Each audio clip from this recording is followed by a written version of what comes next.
അസ്സലാമു അലൈക്കും വറഹ്മത്തുള്ളാഹി വബറകാതുഹു.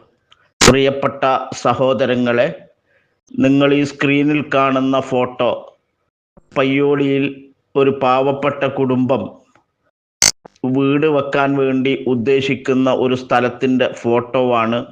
വളരെ പാവപ്പെട്ട കുടുംബമാണ്. ഈ സ്ഥലം തന്നെ വാങ്ങിയത് വളരെ പ്രയാസപ്പെട്ടുകൊണ്ടാണ്. വെള്ളം നിൽക്കുന്ന ഒരു പ്രദേശം കൂടിയാണത്.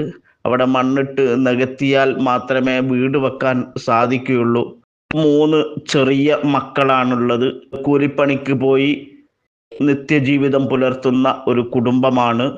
അവരെ സംബന്ധിച്ചിടത്തോളം വാടക വീട്ടിലാണ് ഇപ്പോൾ അവർ താമസിച്ചു കൊണ്ടിരിക്കുന്നത്. അവിടുന്ന് പോകാൻ വേണ്ടി വാടകക്കാരൻ, അതിൻ്റെ ഉടമസ്ഥൻ ആവശ്യപ്പെടുന്നുണ്ട്. അത്രയേറെ ഒരു പ്രയാസത്തിൽ എവിടെ പോകുമെന്നൊന്നും അറിയാതെ വല്ലാതെ വിഷമിച്ച് നിൽക്കുകയാണ്. അവർക്കിപ്പോൾ ഒരു 3 ലോഡ് കല്ല് കിട്ടിയാൽ, അതിൻ്റെ സിമൻറ്റും കിട്ടിയാൽ അവർക്കൊരു അടിത്തറ പാകാം എന്ന ആഗ്രഹമുണ്ട്. അതിൻ്റെ മുകളിൽ എന്തെങ്കിലും വെച്ച് കെട്ടിയിട്ട് താമസിക്കണം എന്നാഗ്രഹിക്കുന്നുണ്ട്. അവരുടെ കയ്യിൽ യാതൊരു നിവൃത്തിയുമില്ല. വളരെ പ്രയാസമാണ്. അതെത്രയും പെട്ടെന്ന് തന്നെ നടക്കേണ്ടതുണ്ട്. കാരണം വാടക വീട്ടിൽ നിന്ന് ഇറങ്ങിക്കൊടുക്കാൻ ആവശ്യപ്പെടുകയാണ്. മാത്രവുമല്ല, റോഡിന് വേണ്ടി പോകുന്ന സ്ഥലമാണ് ഈ വാടകയ്ക്ക് താമസിക്കുന്നത്. അത് എളുപ്പത്തിൽ തന്നെ ഇറങ്ങിക്കൊടുക്കേണ്ടി വരും. ആ സമയത്ത് എവിടെ പോകും, എന്തു ചെയ്യുമെന്നറിയാതെ പ്രയാസപ്പെട്ട് നിൽക്കുകയാണ്. ഇവരുടെ കയ്യിൽ ഈ ഒരു 4 സെൻറ്റ് സ്ഥലം മാത്രമാണുള്ളത്. അവിടെ ഒരു തറ കെട്ടിയാൽ അവർക്ക് സുഖമായി അവിടെ എന്തെങ്കിലും വെച്ച് കെട്ടിയിട്ട് താമസിക്കാം. അതിന് 3 ലോഡ് കല്ല് ആവശ്യമുണ്ട്. അതിൻ്റെ സിമൻറ്റും ആവശ്യമുണ്ട്. കഴിയുന്നവരൊക്കെ യാതൊരു മടിയും കൂടാതെ ഈ പരിശുദ്ധമായ ദിനരാത്രങ്ങളിൽ നിങ്ങളുടെ സ്വതക്ക ഇതിനു വേണ്ടിയാവട്ടെ. ഇനി ആർക്കെങ്കിലും നേരിട്ട് വന്ന് കണ്ട് ബോധ്യപ്പെട്ട് വല്ലതും ചെയ്യണമെന്ന് ആഗ്രഹിക്കുന്നവരുണ്ടെങ്കിൽ അവർക്ക് ഈ നമ്പറുമായി ബന്ധപ്പെട്ടാൽ, ഗൂഗിൾ പേ നമ്പറാണ്, അതിൽ ബന്ധപ്പെട്ടാൽ ഇൻഷാ അല്ലാ നിങ്ങൾക്ക് വരാവുന്നതാണ്, കാണാവുന്നതാണ്, ബോധ്യപ്പെടാവുന്നതാണ്. വളരെ പ്രയാസം അനുഭവിക്കുന്ന കുടുംബമായതുകൊണ്ട് തന്നെ നിങ്ങളുടെ അകമഴിഞ്ഞ സഹായം ഈ വിശുദ്ധമായ ബലിപെരുന്നാൾ കഴിയുന്നതോടുകൂടി തറയുടെ പണി നടത്താൻ ആവശ്യമായ എല്ലാ സഹായ സഹകരണങ്ങളും, അത് കല്ലായോ പണമായോ സിമൻ്റായോ എങ്ങനെയാണോ നിങ്ങളെ കൊണ്ട് സാധിക്കുക, അതൊക്കെ ചെയ്ത് ഈ പാവപ്പെട്ട കുടുംബത്തെ സന്തോഷിപ്പിച്ച് രക്ഷപ്പെടുത്തണമെന്ന് വിനയപുരസരം അഭ്യർത്ഥിക്കുകയാണ്. സഹായിക്കുന്ന എല്ലാവർക്കും അള്ളാഹു അർഹമായ പ്രതിഫലം നൽകട്ടെ. ഇൻഷാ അല്ലാ എല്ലാ വേദികളിൽ വെച്ചും എല്ലാ നല്ല സദസ്സുകളിൽ വെച്ചും നിങ്ങൾക്ക് പ്രത്യേകം ദുആ ഉണ്ടായിരിക്കും എന്ന് ഉണർത്തി വിനീതൻ അബൂ ഹിബ അഷ്റഫി പയ്യോളി. അസ്സലാമു അലൈക്കും വറഹ്മത്തുള്ളാഹി. മുസ്ലിമീങ്ങളെല്ലാം കൂടി മുശ്രിക്കും കാഫിറുമാക്കുമ്പോൾ സ്വാഭാവികമായ ഒരു പ്രശ്നം വരും. എന്താ? വിശാലമായ സ്വർഗത്തിൽ ആളില്ലാത്തൊരു പ്രശ്നം വരും. അപ്പൊ മുജാഹിദുകൾ എന്തു ചെയ്യും? അതിന് കാഫിറുകളായ ആളുകളൊക്കെ മുസ്ലിമായി പ്രഖ്യാപിക്കും. അതല്ലേ രസം? കേട്ടോളൂ. അബൂജഹലിനെ കുറിച്ച്, അബൂലഹബിനെ കുറിച്ച് മുജാഹിദ് പറയുന്നത് എന്താ? അൽഹാജ് അബൂജഹൽ എന്ന. അൽഹാജ് അബൂജഹൽ, അൽഹാജ് വലീദ് ഇബ്നു മുഗീറ. അപ്പൊ മക്കയിലെ മുശ്രിക്കുകളായ ലീഡർമാരെ മുഴുവനും ആജിയാക്കി പ്രഖ്യാപിക്കും. ഒന്ന് വെച്ചു കൊടുത്താൽ നിങ്ങൾ കേൾക്കണം എന്താ ഇവർ പഠിപ്പിക്കുന്ന തൗഹീദ്. അൽഹാജി അബൂജഹൽ, അൽഹാജി അബൂലഹബ്. കറക്റ്റ് ആണല്ലോ അത്. ആ അബൂലഹബിന്റെ അനന്തരാവകാശം ആർക്കുണ്ട്? ഈ റയീസുൽ മുൻകിരീനാണല്ലോ. ആര്? അബൂലഹബ്. ആ നേതാവാണ് ആര്? ഇപ്പോഴത്തെ റയീസുൽ മുൻകിരീനാണ് ആര്? ഈ പേരോട് മൗലവി. അതിനെ പിന്തുണക്കുന്ന ആൾക്കാരുണ്ടാവും. അതിനെ പിന്തുണക്കണ കുറെ സാധനം, ഉത്തുബത്ത് ഉണ്ടാവും, ശൈബത്ത് ഉണ്ടാവും, വലീദ് ഇബ്നു മുഗീറ ഉണ്ടാവും. അൽഹാജി വലീദ് ഇബ്നു മുഗീറ. വലീദ് ഇബ്നു മുഗീറ എന്ന് കേൾക്കുമ്പോൾ തന്നെ ചിലർക്ക് പേടിയാ. അപ്പൊ തന്നെ കേസ് കൊടുക്കാൻ പോവാ. എന്തിനപ്പ അതിനെ പറയണോണ്ട് നിങ്ങൾക്ക് ഇത്ര വിഷമം? അപ്പൊ എന്താ? ആ വലീദ് ഇബ്നു മുഗീറയുടെ പാരമ്പര്യം അതിവിടെ പ്രകാശിപ്പിക്കുന്ന ചില ആൾക്കാരുണ്ട്. അൽഹാജി അബൂജഹൽ, അൽഹാജി അബൂലഹബ്, അൽഹാജി വലീദ് ഇബ്നു മുഗീറ. ഇങ്ങനത്തെ ഹബീബരായ തങ്ങളെ നിന്ദിക്കുക, ആ നിന്ദിച്ചവരെ ന്യായീകരിക്കുക, അവരെ വാരിധീങ്ങളെ മോശമാക്കി പരാമർശിക്കുക, അവർക്കെതിരെ മോശമായ പ്രയോഗങ്ങൾ സോഷ്യൽ മീഡിയയിൽ നടത്തുക, അങ്ങനത്തെ ആൾക്കാരെ ഹിസ്റ്ററി ഒക്കെ ഇങ്ങനെ പരിശോധിക്കണ സമയത്ത് ഇത് ചെന്നെത്തുന്നത് എവിടേക്കാ? ഇത്തരം ആളുകളിലേക്കാണ്. ഷെയ്ഖുന മടവൂര് പറഞ്ഞ വാക്ക് അത് ശിർക്കിലേക്ക് ചെന്നെത്താൻ കാരണമാകുന്ന വാക്കാണ്. ആ വാക്ക് പറയാൻ പാടില്ല. ഒരു അസുലുണ്ടാവുമല്ലോ, ഏതസുല്? തലിയും വാലും ഇല്ലാത്ത അസുലും ഫസുലും ഇല്ലാത്ത അസുലുണ്ടല്ലോ, അതിലേക്ക് ചെന്നെത്തും. അപ്പൊ ഇങ്ങനെ പരാമർശിക്കുന്ന ആളുകളെ കുറിച്ച് നമ്മൾ പഠനം നടത്തി വെക്കുമ്പോ സംഭവം കറക്റ്റാണ്. അതിനിപ്പോ നമ്മളോട് ചൂടായിട്ട് കാര്യമില്ല, അത് കറക്റ്റാണ്. അന്വേഷണം നടത്തി വെക്കുമ്പോ ആ വലീദ് ഇബ്നു മുഗീറക്ക് ഉണ്ടായിരുന്ന തകരാർ എന്തോ അതീ പറഞ്ഞ ആൾക്കാർക്കുണ്ട്. തമിഴ്നാട്ടിലെ കായൽ പട്ടണത്തിനും ചിലതൊക്കെ പറയാനുണ്ട്. 2 കുട്ടികളുള്ള സ്ത്രീയോട് ഭർത്താവിൽ നിന്ന് തൊലാക്ക് വാങ്ങിയാൽ ഞാൻ വിവാഹം ചെയ്തു കൊള്ളാമെന്ന് ഇയാൾ ഉറപ്പു നൽകിയിരുന്നു. തന്റെ ഭർത്താവിൽ നിന്ന് തൊലാക്ക് വാങ്ങി 2 മക്കളെ അനാഥകളാക്കി ഇയാളെയും പ്രതീക്ഷിച്ച് ഈ സ്ത്രീ ഇന്നും കാത്തിരിക്കുന്നു. സ്ത്രീ ശബ്ദമായതിനാൽ ശബ്ദം പരസ്യപ്പെടുത്താൻ ഞങ്ങൾ ഉദ്ദേശിക്കുന്നില്ല. ഏത് നിമിഷം ഈ സംഭവത്തെ നിങ്ങൾ എതിർക്കുന്നുവോ മിനിറ്റുകളെ കൊണ്ട് അത് പരസ്യപ്പെടുത്തുന്നതാണ്. ഇങ്ങനെ പലതും പറഞ്ഞാൽ നിങ്ങളുടെ കാല് വിറക്കുമെന്ന് ഞങ്ങൾക്കറിയാം. സമൂഹത്തിനിടയിൽ പറയാൻ പറ്റാത്ത പല കാര്യങ്ങളും തെളിവുകളും കയ്യിലൊതുക്കി നമുക്ക് കേരളത്തിലേക്ക് വരാം. കേരളീയ അന്തരീക്ഷത്തിൽ ഇയാൾ പിഴച്ചതാണെന്നതിനുള്ള ആദ്യ തെളിവ് ഇവൻ തന്നെയാണ്. അപ്പൊ നമ്മള് പറഞ്ഞു വലീദ് ഇബ്നു മുഗീറയുടെ പിൻഗാമിയാണ് കേട്ടോ. അന്വേഷണം നടത്തി നോക്കുമ്പോ കറക്റ്റുമാണ്. എന്നിട്ട് ഇങ്ങനത്തെ കുറെ ആളുകളെ സൃഷ്ടിച്ചെടുത്തിട്ട് അവരിങ്ങനെ കടന്നു മെഴുകുക. ഒരു വിഷയം പറഞ്ഞാൽ ആ വിഷയത്തിന് യോജിക്കുന്ന സംസാരിക്കുകയോ അല്ലെങ്കിൽ അതിനെ പ്രതിരോധിക്കാനുള്ള ആർജവും കാണിക്കുകയോ ചെയ്യാതെ പിന്നാണ്ട് വിട്ടാ മതി. അപ്പൊ പറഞ്ഞു എന്നെ പറ്റി അങ്ങനെ പറഞ്ഞു. ആസ്ഥാനത്ത് അപ്പിട്ടുകൊണ്ട് ഇറക്കുന്ന കുറെ ടീമുണ്ട്. അപ്പൊ നോക്കുമ്പോ നാട്ടുകാരൊക്കെ പറഞ്ഞു ഉസ്താദെ പറഞ്ഞു കറക്റ്റ് ആട്ടോ, മൂപ്പരെ പറ്റിയിട്ടുള്ള വിവരങ്ങളൊക്കെ അങ്ങനെ തന്നെയാണ്. അതുപോലെ തന്നെ കാട്ടിൽ യതീമക്കളെ കെട്ടിച്ചയക്കാന് മഹാന്മാര് സമ്മതം നിന്നിട്ടുണ്ട്. ആ വിഷയത്തിൽ മാത്രമേ എന്നോട് സമ്പത്ത് സ്വരൂപിക്കാൻ അവകാശം തന്നിട്ടുള്ളൂ, സമ്മതം നിന്നിട്ടുള്ളൂ. അതുകൊണ്ട് തന്നോളി മക്കളെ. അതാ കൊണ്ടുകൊടുക്കും ലക്ഷങ്ങൾ ആജിയമാര്. അതിന് കിടന്ന് ഇങ്ങനെ ചാടി കളിച്ചിട്ട് കാര്യമല്ല. ഈ ആദ്യം തോന്നിയാസം പറയുമ്പോ നോക്കണം. അള്ളാഹുവിന്റെ റസൂലിനെ നിന്ദിക്കുമ്പോ, അവരെ ന്യായീകരിക്കാൻ വരുമ്പോ, റസൂലുള്ളാഹിയുടെ വാരിധീങ്ങളായ മശായിഖിനെ പ്രയാസപ്പെടുത്താൻ വരുമ്പോ ആ തനി സ്വഭാവം ഉള്ളിൽ കിടക്കുന്നത് മാലോകർക്ക് മുമ്പിൽ പ്രകടമാകും. മക്കയിലെ മുശ്രിക്കുകളുടെ ലീഡർമാരായി ഇവരൊക്കെ. ആര്? അബൂജഹലും അബൂലഹബും. ഇവരൊക്കെ ഹാജിമാരാകുന്നു. അൽ ഹാജ് അബൂജഹൽ. എങ്ങനെയുണ്ട്? മുജാഹിദിലുള്ള ഹാജിമാരെ മധുരീകരം അല്ലാതെ എങ്ങനെ? നിങ്ങൾ ചിന്തിച്ചു നോക്കണം സഹോദരന്മാരെ. മുജാഹിദ് പ്രസ്ഥാനം പഠിപ്പിക്കുന്ന രൂപമാണ്. എന്തിന് മക്കയിലേക്ക് പോകണം? കേരളത്തെ കുറിച്ച് നിങ്ങൾ വിലയിരുത്തിക്കോളൂ. കേരളത്തെ കുറിച്ച് മുജാഹിദുകൾ പറയുന്നത് എന്താ? കേരളത്തിലെ അമുസ്ലിമീങ്ങളായ ബാലനും രാമനും ഒക്കെ മുസ്ലിമാകുന്നു. നിങ്ങൾ കേട്ടിട്ടുണ്ടോ ഈ പുതിയ തൗഹീദ്? നമ്മുടെ നാട്ടിലെ അമുസ്ലിമീങ്ങൾ അവർക്കറിയാം. ഈ നാട്ടിലെ ബാലനും രാമനുമായ അമുസ്ലിം സഹോദരന്മാർ അവർക്കറിയാം അവർ അമുസ്ലിങ്ങളാണെന്ന് നമുക്കും അറിയാം. എന്നാ മുജാഹിദ് പറയുന്നത് എന്താ? അവരൊക്കെ മുസ്ലിങ്ങളാകുന്നു. കേട്ടോളൂ മുജാഹിദ് ബാലുശ്ശേരി പറയുന്നത്. ഇവിടെ വന്ന മൗലവിയുടെ തൗഹീദ് വിവരമാണ് നിങ്ങൾ കേൾക്കേണ്ടത്. ഒന്ന് വെച്ചുകൊടുത്ത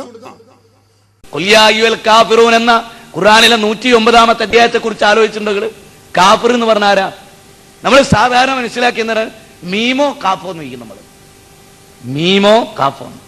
സത്യത്തിൽ ചോദിക്കുന്നവനായിരിക്കും കാഫ്, മറ്റോ മീമോ ആയിരിക്കും. ഇവിടെ ഹൈന്ദവ സഹോദരങ്ങളെ ക്രിസ്ത്യാനികളൊക്കെയാണ് നമ്മൾ എന്താ പറയാ കാഫ്, നമ്മൾ മീമ്. അങ്ങ് കേൾക്കണോ? ആരാ യഥാർത്ഥത്തിൽ മീമ്? കാഫ്. നമ്മളാണ് കാഫ്, അവരോ മീമ്. നമ്മളാണ് കാഫ്, അവരോ മീമ്. അതെന്താ അങ്ങനെ? ഇവിടെ കാഫിർ എന്നൊരാളെ പറയപ്പെടാറിയങ്ങള് അയാൾക്ക് സത്യപ്രബോധനം എത്തിയിട്ട് ആ പ്രബോധനത്തെ അയാൾ നിഷേധിക്കണം. അപ്പൊ അയാൾ കാഫിറാവുള്ളൂ. ഇവിടുത്തെ ബാലേട്ടനോ രാമേട്ടനോ കാഫിറാവില്ല എന്ന്. ഇവിടുത്തെ ബാലേട്ടനോ രാമേട്ടനോ കാഫിറാവില്ല എന്ന്. അതെന്തുകൊണ്ട്? ഒരു പുതിയ വിവരമായിട്ട് നിങ്ങൾ മനസ്സിലാക്കണ്ട, അബദ്ധമായിട്ട് നിങ്ങൾ മനസ്സിലാക്കണ്ട, യാഥാർത്ഥ്യമാണ്. ആരെ കാഫിറാവുള്ളൂ എന്നറിയോ? സത്യദീൻ പ്രവാചകന്മാരെത്തിച്ചു കൊടുത്ത് അവരുടെ കാതുകളിൽ തൗഹീദ് എത്തിച്ചതിന് ശേഷം അവർ അതിനെ നിഷേധിക്കുമ്പോഴാണ് ഒരാൾ കാഫിറായി തീരുക. മനസ്സിലായോ?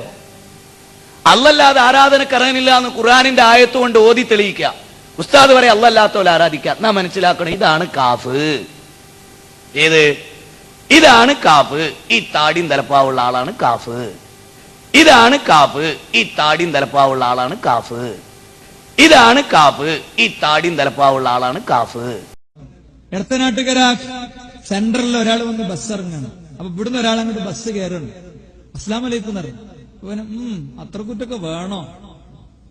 ഇന്നലെ വരെ സലാം പറഞ്ഞ ആൾ ഇന്ന് കൊടുക്കണം മറുപടി. അതെന്താടാ? ഇജ്ജു അസർഫൊക്കെ കാഫറല്ലേ? ഇജ്ജും ടി കെ അസർഫൊക്കെ കാഫറല്ലേ? പിന്നെ നിങ്ങളോട് സലാം പറയണ്ടില്ലല്ലോ. വയൽ കഴിഞ്ഞ് വരികയാണ്. വയലിലിപ്പോ കൊടുക്കണത് അത് എന്ത്? ടി കെ അസർഫ് കാഫറാണ്, ജക്കരിയ സുലായി മുശ്രിക്കാണ് അല്ലേ? ഇതൊക്കെയാണ് എന്ത് പ്രസംഗത്തിലൂടെയും വയലിലൂടെയും കൊടുക്കാനുള്ളത് ആണല്ലോ. കഴിഞ്ഞ 1.5-2 കൊല്ലം തുടർച്ചയായി കൊടുത്ത കാര്യമാണിത്. ദീർഘമായി കൊടുത്ത കാര്യമാണിത്. മനസ്സിലായോ? ഇനി അതുകൊണ്ടും തീർന്നു. താടിയും തലപ്പാവുള്ള ആള് കാഫിറ്. പിന്നെ ആരാ മുസ്ലിം? രാമനും ബാലനും മുസ്ലിമുമാകുന്നു. അപ്പൊ മുജാഹിദിന്റെ പ്രവർത്തനത്തിന്റെ നേട്ടാണ്. 90 വർഷം ഇവർ പ്രവർത്തിച്ച് നേടിയെടുത്ത നവോത്ഥാനാണിത്. എന്ത്? നമ്മുടെ നാട്ടിലെ ബാലനും രാമനും ഒക്കെ മുസ്ലിമാണ്. താടിയും തലപ്പാവുള്ള ഉസ്താദുമാരും പണ്ഡിതന്മാരും ഒക്കെ കാഫിറുമാകുന്നു. എങ്ങനെയുണ്ട്? നിങ്ങൾ ചിന്തിക്കണം. ഇവർ പഠിപ്പിക്കുന്ന തൗഹീദാണിത്. ഇത് ഒരു സ്ഥലത്തുനിന്നല്ല, മറ്റൊരു സ്ഥലത്തുനിന്ന് ഇയാൾ പറയുന്നത് എന്താ? യഥാർത്ഥ മുസ്ലിം ബാലേട്ടനാകുന്നു. മുജാഹിദും കൂടി യഥാർത്ഥ മുസ്ലിം അല്ല. കേട്ടോളൂ ആള് പറയുന്നത്. യഥാർത്ഥത്തിൽ ദൈവമേ രക്ഷിക്കണേ എന്ന് പറഞ്ഞ ബാലേട്ടനാണ് യഥാർത്ഥ മുസ്ലിം. മൊയ്തീൻ ശൈഖേ രക്ഷിക്കണേ എന്ന് പറഞ്ഞവനാണ് കാഫിർ. ദൈവമേ രക്ഷിക്കണേ എന്ന് പറഞ്ഞ ബാലേട്ടനാണ് യഥാർത്ഥ മുസ്ലിം. മൊയ്തീൻ ശൈഖേ രക്ഷിക്കണേ എന്ന് പറഞ്ഞവനാണ് കാഫിർ. ദൈവമേ രക്ഷിക്കണേ എന്നൊരു ബാലേട്ടൻ പറഞ്ഞാൽ അയാൾ യഥാർത്ഥ മുസ്ലിമായി. എങ്ങനെയുണ്ട് മുജാഹിദിന്റെ തൗഹീദ്? മുഹയ്യദ്ദീൻ ശൈഖേ രക്ഷിക്കണേ എന്നൊരു സുന്നി പറഞ്ഞ മുസ്ലിം പറഞ്ഞ അയാൾ കാഫിറുമാകുന്നു. അപ്പൊ യഥാർത്ഥ മുസ്ലിമാരാ? ഒരു ബാലേട്ടൻ ദൈവമേ രക്ഷിക്കണേ. നല്ല മഴക്കാലം വരാൻ പോവാണ്. ശക്തമായൊരു ഇടികെട്ടി പൊട്ടി, ഒരു മിന്നൽ പിണർ. അയാൾ അറിയാതെ ഹിന്ദു സഹോദരൻ പറഞ്ഞു, ബാലേട്ടൻ പറഞ്ഞു ദൈവമേ രക്ഷിക്കണേ. അതോടുകൂടി അയാൾ യഥാർത്ഥ മുസ്ലിമായി. ഏതാത് തൗഹീദ്? ഏത് ഖുർആനിലാ അത് പറഞ്ഞത്? ഏത് സുന്നത്തിലാ ഈ പറഞ്ഞത്? താടിയുടെ നീളം 1.5 മീറ്റർ ആയിട്ട് കാര്യമുണ്ടോ? കഥയില്ലാതല്ലേ മുജാഹിദ് പറഞ്ഞുകൊണ്ടിരിക്കുന്നത്? കഴിഞ്ഞ 90 വർഷക്കാലം മുജാഹിദ് ചെയ്ത നവോത്ഥാനത്തിന്റെ രൂപമാണിത്. സഹോദരന്മാരെ, ഇത് ഞങ്ങൾ കേരളത്തിലെ മുഴുവൻ ആളുകളെയും കേൾപ്പിച്ചപ്പോ ജനങ്ങൾക്ക് ഇത് ബോധിച്ചു. അങ്ങനെ ഒരു അത്ഭുതം ഉണ്ടായി. അതെന്താണെന്നറിയോ? ബാലുശ്ശേരി എന്നെ ആ സങ്കടം പറയുന്നത് കേൾപ്പിച്ചു തരാം. മൂപ്പര് നാട്ടിന്റെ അടുത്ത്, മൂപ്പര് താമസിക്കുന്നത് ഇപ്പൊ മലപ്പുറം ജില്ലയിലാ. ബാലുശ്ശേരി എന്ന് പറഞ്ഞാൽ കോഴിക്കോട് ജില്ലയിലാ. മുജാഹിദിന്റെ വലിയ നേതാക്കൾ കൂടിയിട്ട് അയാൾക്ക് ഒരു സ്വന്തം വീടും പറമ്പും വലിയൊരു വീടും കൂറ്റം വീടൊക്കെ ഉണ്ടാക്കി കൊടുത്തപ്പോ അതിൽ പാർപ്പിച്ചിരിക്കുകയാണ് ഇയാളെ. എന്നിട്ട് അയാളങ്ങനെ പല ഭാഗത്തും കയറൂരി ഇവിടെ, എന്നിട്ട് അവിടെ അങ്ങനെ പറയാം, കുറച്ച് അപ്പുറത്തു അങ്ങനെ പോയിക്കൊണ്ടിരിക്കുക. ഞങ്ങൾ മൂപ്പര് പിന്നാലെ പോയിക്കൊണ്ടിരിക്കുന്നുണ്ട്. അത് വേറെ കാര്യം. ഞാൻ പറയുന്നത് അങ്ങനെ പ്രസംഗിക്കുകയാണ്. അയാൾ ഒരു ദിവസം അയാളുടെ വീട്ടിന്റെ അടുത്ത് 2-3 ആളുകൾ ഇങ്ങനെ വരുന്നുണ്ട്. കുട്ടികൾ, ചെറിയ കുട്ടികൾ, ദർസിൽ പഠിക്കുന്ന, അതുപോലെ പ്രായത്തിലുള്ള കുട്ടികൾ, അതുപോലെ ചെറിയ മക്കളാണ്. ആ കുട്ടികളെ കണ്ടപ്പോ മൂപ്പർക്ക് ഒരു കമ്പം. കുട്ടികളോട് പറഞ്ഞു അസ്സലാമു അലൈക്കും മോനെ എന്ന് പറഞ്ഞു. ചെറിയ കുട്ടികളാണ്, സ്കൂൾ പോകുന്ന കുട്ടികൾ. അപ്പൊ ആ കുട്ടികൾ ഇയാളെ നേർക്ക് കയർത്തുകൊണ്ട് പറഞ്ഞു, ഇങ്ങനെ സലാം പറഞ്ഞു. ആർക്ക് വേണം എന്റെ സലാം? ബാലനോട് സലാം പറഞ്ഞോ, രാമനോട് സലാം പറഞ്ഞോ, ഞങ്ങൾക്ക് എന്റെ സലാം വേണ്ട എന്ന് കുട്ടികൾ ഇയാളുടെ മുഖത്ത് നോക്കി ആർജവത്വത്തോടെ അങ്ങോട്ട് പറഞ്ഞപ്പോ ഇയാൾ സ്തംഭിച്ചു പോയി. ഇയാൾ പറഞ്ഞു, നിങ്ങളെ സംസ്കാരം ഇതാണോ, നിങ്ങളെ സ്വഭാവം ഇതാണോ എന്ന് പറഞ്ഞിട്ട് പിന്നെ മൂപ്പര് ഭയങ്കര ഫയറിംഗാ. അത് ഞങ്ങളെ കേൾപ്പിച്ചേരാ.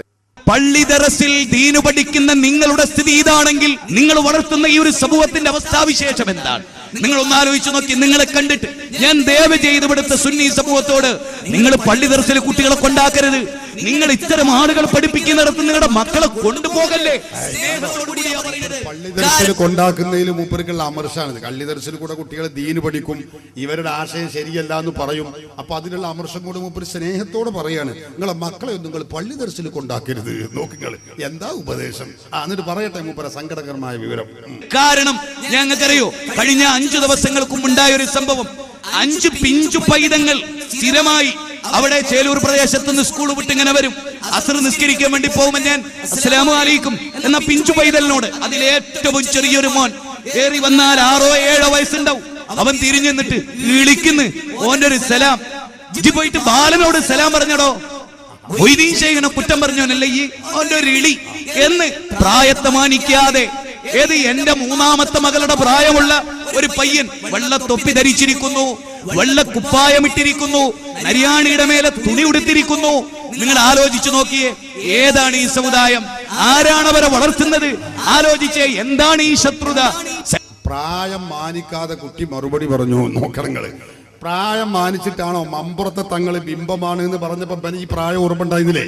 അപ്പൊ നീ ഓർമ്മ ഉണ്ടായിരുന്നില്ലല്ലേ? ഓനെ ചെറിയ പിഞ്ചു പൈതൽ അതാ ഞങ്ങളുടെ പ്രബോധന പ്രവർത്തനം ഇവിടെ ഉപകരിക്കുന്നുണ്ട്. സാധാരണക്കാർക്കും ചെറിയവർക്കും മുതിർന്നവർക്കും ഒക്കെ ഉപകരിക്കുന്നുണ്ട്. അവരൊക്കെ ഇത് പഠിച്ചു തുടങ്ങി. അവര് മുജാഹിദിന്റെ സംസ്ഥാന ലെവലിലുള്ള മൗലവിമാരെ നിർത്തിപ്പൊരിക്കാൻ തുടങ്ങി. നോക്കി നിങ്ങൾ, അങ്ങാടികളിലും തെരുവോരങ്ങളിലും വെച്ച് ചെറിയ പിഞ്ചു പൈതങ്ങളാണ് മുജാഹിദ് മൗലവിമാരെ ചങ്കിന് തറക്കണ ചോദ്യം ചോദിക്കുന്നത്. എടോ, ബാലനോട് പറഞ്ഞു അന്റെ സലാം ഞങ്ങൾക്ക് ആവശ്യമില്ല എന്ന് പറയാൻ മാത്രം ചെറിയ പിഞ്ചു പൈതങ്ങൾ വളർന്നു. മൂപ്പര സങ്കടം എന്താ? എന്റെ പ്രായം മാനിക്കാതെ കുട്ടി സംസാരിച്ചു എന്നാ. മമ്പുറത്തെ തങ്ങളെ കുറിച്ച് അത് ബിംബമാണ് എന്ന് പറഞ്ഞപ്പോ അപ്പൊ ഈ മൗലവിക്ക് ഒരു പ്രശ്നമില്ല അല്ലേ? അപ്പൊ മൂപ്പർക്ക് പ്രായവും വിഷയമില്ല, മഹത്വവും വിഷയമില്ല, ഒന്നുമില്ല. മുശ്രിക്ക് കാഫിർ എന്നിങ്ങനെ കൊട്ടക്കണക്കിന് ലോഡ് കണക്കിന് ഇങ്ങനെ തള്ളുമ്പോ ഒരു പ്രയാസമില്ല. ഓന്റെ മുഖത്ത് നോക്കിയിട്ട് അന്റെ സലാം ഞങ്ങൾക്ക് ആവശ്യമില്ല എന്ന് പറഞ്ഞപ്പോഴാണ് ഈ ചിന്തയൊക്കെ ഉണ്ടായത്. സഹോദരങ്ങളെ, ഞാൻ പറയുന്നത് കേരളത്തിലെ മുജാഹിദുകൾ ചെയ്ത നവോത്ഥാനത്തിന്റെ കാര്യം ഇതാണ്. ഇത്തരം വാർത്തകളും വിശേഷങ്ങളും അറിയാൻ ഞങ്ങളുടെ ചാനൽ ഉടൻ തന്നെ സബ്സ്ക്രൈബ് ചെയ്യുക, ലൈക്ക് ചെയ്യുക, ഷെയർ ചെയ്യുക.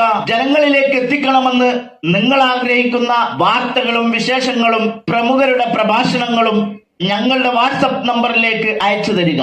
നന്മ വളരട്ടെ, തിന്മക്കെതിരെ നമുക്കൊരുമിച്ച് നിൽക്കാം.